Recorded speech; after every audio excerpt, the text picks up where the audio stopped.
Gas पुरवठा होणार आहे। त्यावेळी आम्ही सांगितलं होतं नगर परिषदेला की एकाच वेळी दोन कामं चालू होती, पाण्याची पण पाईपलाईनची चालू होती आणि गॅसचं पण चालू होती। आणि गॅस पाईपलाईन टाकत असताना आम्ही त्यांना निदर्शनास असं आणून दिलं होतं की ज्यावेळी गॅस टाकला जातो त्यावेळी हा त्याच्यातला तज्ज्ञ आहे, त्याच्यावरती तुम्ही एक असं कुठंतरी पट्टी असली पाहिजे की त्याच्यावर तो धोकादायक आहे, जसं आपला पोलला असतं तसं, की जेणेकरून समजा उद्या खोदाई करायची झाली काय तर त्याच्या खाली तुम्ही जाता कामा नये। सुरुवातीच्या काळात ही जी काय कंपनी टाकत होती गॅस जी पाईप त्यामध्ये प्रोव्हिजन करत नव्हती ते, नंतर आम्ही जेव्हा काही नगर परिषदेला आम्ही सांगितल्यानंतर ते त्याच्यावर करायला लागली। आणि या दोन्ही पाईपलाईन जवळ आहेत, आता ह्यांच्या इथे तुमच्या इथे पण आहे ना, सगळ्या ठिकाणी तुम्ही बघायला गेलात तर गॅस पाईपलाईन एकाच याला आहे आणि पाण्याची पण आहे।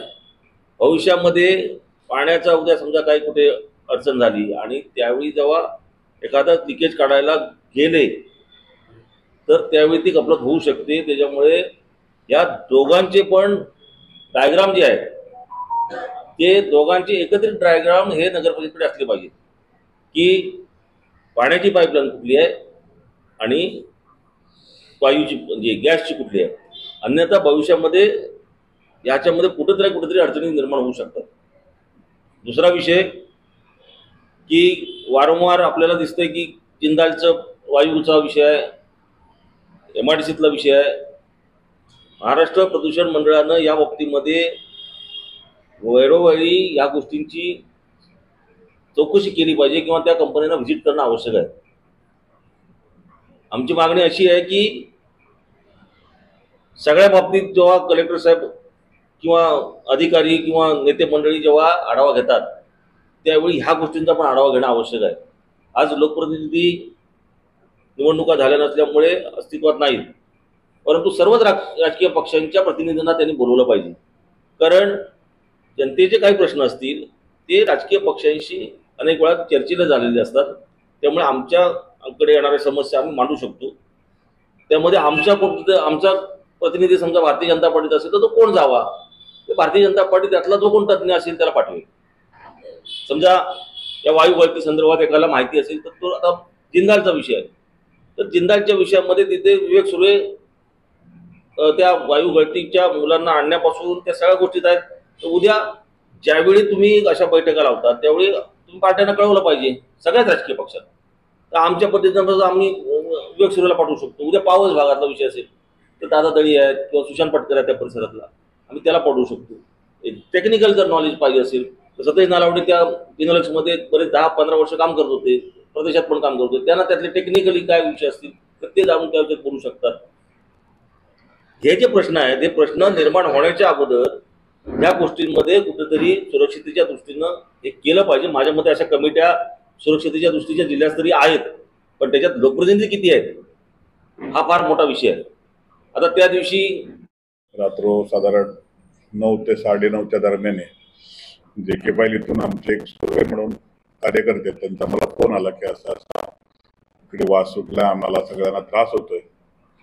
तर मी त्यांना म्हटलं ठीक आहे बघूया आपण काय करायचं। त्याच्यानंतर मी आमचे पावसकर म्हणून सिव्हिलला आहेत त्यांच्याशी कॉन्टॅक्ट केला, त्यांच्याशी संपर्क साधला।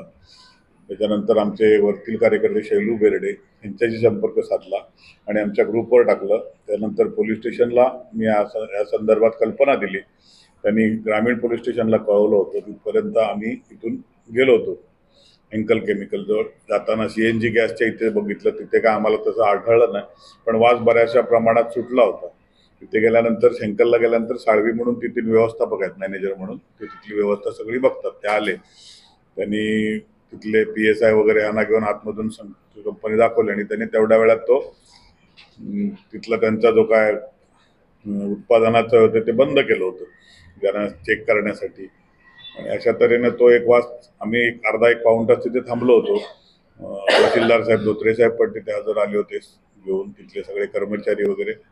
अशा तऱ्हेने तो वास अर्धा-पाऊण तास होता, नंतर तो थोडा कमी होत आला। पण ही वायुगळती नेमकी कुठे झाली, अशोका कंपनीचे जे गॅस कनेक्शनवाले आहेत ते पण त्यावेळेला तिथे हजर होते, त्यांचंही सगळ्या गॅस कनेक्शनचं चेकिंग चाललं होतं।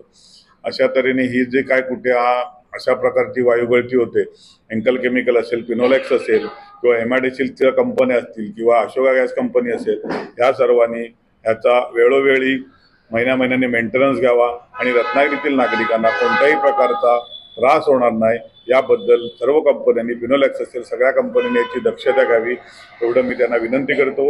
आणि रत्नागिरीतील नागरिकांना अशा प्रकारचा कुठेही त्रास होत असेल आणि कोणताही संशय आला तर त्यांनी आमच्या इथल्या भाजपच्या कार्यकर्त्याशी, आमचे जिल्हाध्यक्ष असतील कोणालाही संपर्क करून त्वरित कळवावे। आमचे कार्यकर्ते त्वरित तिथे येऊन त्या गोष्टीची अंमलबजावणी करतील एवढं मी सांगतो। आणि